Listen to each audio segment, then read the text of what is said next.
بِاللَّغْوِ مَرُّوا كِرَامًا.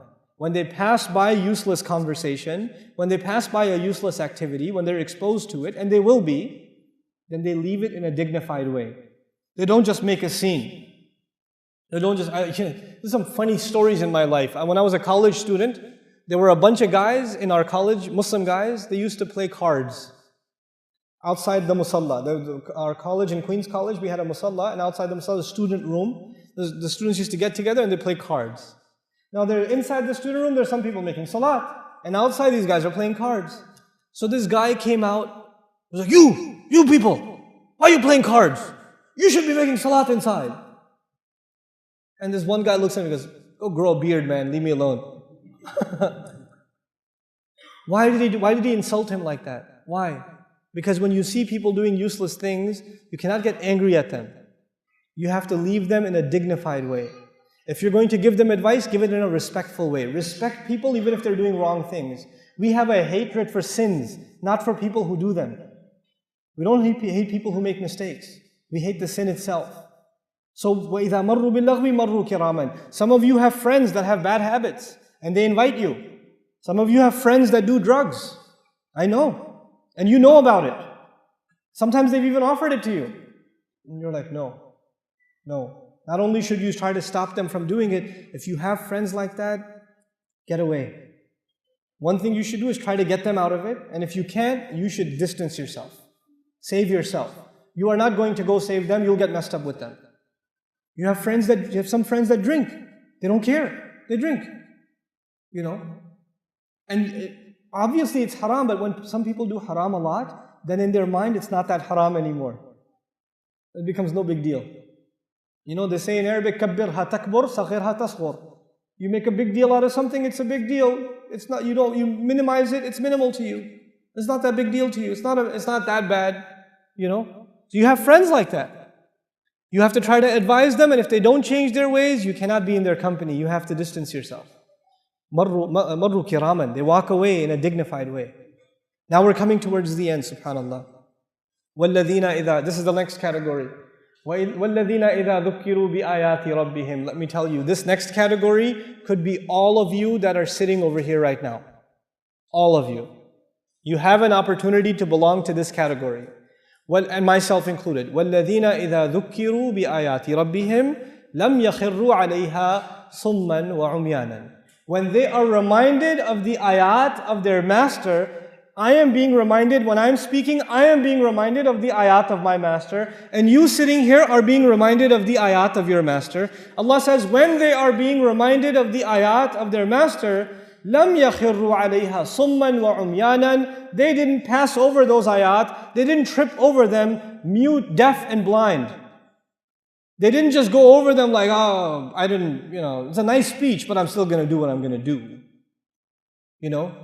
My teacher used to call it in Urdu, sun ke sunni ho gaye. Right? These people listen and nothing changes. You've been listening to speeches your whole life. What has changed? Allah says, you want to be Ibadur Rahman, you listen to a podcast, you listen to an MP3, you listen to a YouTube video, you listen to a dust like this sitting over here, and when you walk out of here, you say, I will not forget these lessons. These are lessons for my life. This is not just a speech and a program. This is not just a program. This is reminding myself of the ayat of my Rabb, what He told me to do. So I have to become one of these people. لَمْ يَخِرُّوا عَلَيْهَا صُمًّا وَعُمْيَانًا. وَالَّذِينَ يَقُولُونَ رَبَّنَا هَبْ لَنَا مِنْ أَزْوَاجِنَا وَذُرِّيَّاتِنَا قُرَّةَ أَعْيُنٍ. This is the dua of this ummah today. Let me tell you something, guys. I've traveled, not that much, but I've traveled enough. I've seen enough of the ummah to be able to make some observations. The crisis of the ummah is not economics, it's not politics, it's not education, it's not corruption. That is not the crisis of the ummah. The crisis of the ummah is that the family unit is being destroyed. People don't know how to raise their kids anymore. People don't know what it means to be parents anymore. Husbands don't know what it means to be a husband anymore. Wife doesn't know what it means to be a wife anymore. Children don't know what it means to be children anymore. That is being destroyed by the modern context we live in. And when we learn this dua, we learn that one of the things that will protect us, will save us, save our ummah, is that we protect our family. We protect that unit. The biggest priority the parents in this room have, the biggest priority you have is the Islam of your children. What will they do when you're gone? Are they only making salat because you're standing over there? Or are they making salat because you've been able to put the taqwa of Allah in their hearts? Yaqub alayhi salam is dying. He's dying. And he looks at his children and says, مَا تَعْبُدُونَ مِن بَعْدِي أَمْ كُنْتُمْ شُهَدَاءَ إِذْ حَضَرَ يَعْقُوبَ الْمَوْتِ إِذْ قَالَ لِبَنِيهِ مَا تَعْبُدُونَ مِن بَعْدِي.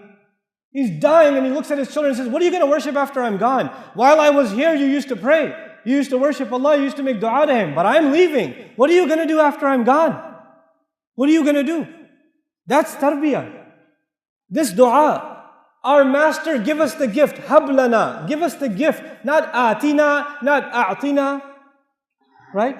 It's hablana. From hiba. From hiba. And hiba in Arabic means a gift that you didn't expect. Ya Allah, give us the unexpected, undeserved gift. What gift? Min azwajina wa dhurriyatina qurrata a'yun. From our wives and our husbands and our children, give us what makes our eyes so happy that it makes us cry. Qurrata a'yun. It cools our eyes. You know what that means? It makes you so happy you want to cry. When you listen to your child recite Quran, and they love reciting Quran, then it makes you so happy you want to cry. When you look at your wife and how she's raising your children, it makes you so happy you want to cry. When she looks at the husband who wakes up his children for Fajr and takes them to the masjid, she wants to cry. She's so happy. Our husbands cry and our wives cry, but they don't cry because they're happy. They cry for other reasons. You know, we are asking Allah for tears of joy. We want to be so happy with our family. How are we going to do that? Right now, every day you go home, you fight with your wife, man. Every day you go home. It's like, why were you so late? Why are you asking me? You always ask me. Don't you know there's traffic? Look outside the window. And you start every day. And then you're so angry, then you look at the child and he's like, why are you playing with a toy? Why do you look happy? We don't have happiness here. Where's your homework? And the kid's like, I didn't get any homework. You know, why not? I'm going to complain to your school. You know, God, this is not qurrata a'yun.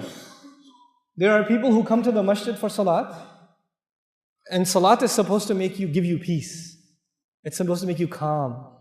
It's supposed to settle you down. And then they go home and there's a tornado that walked into the house. Oh, children hide under the bed.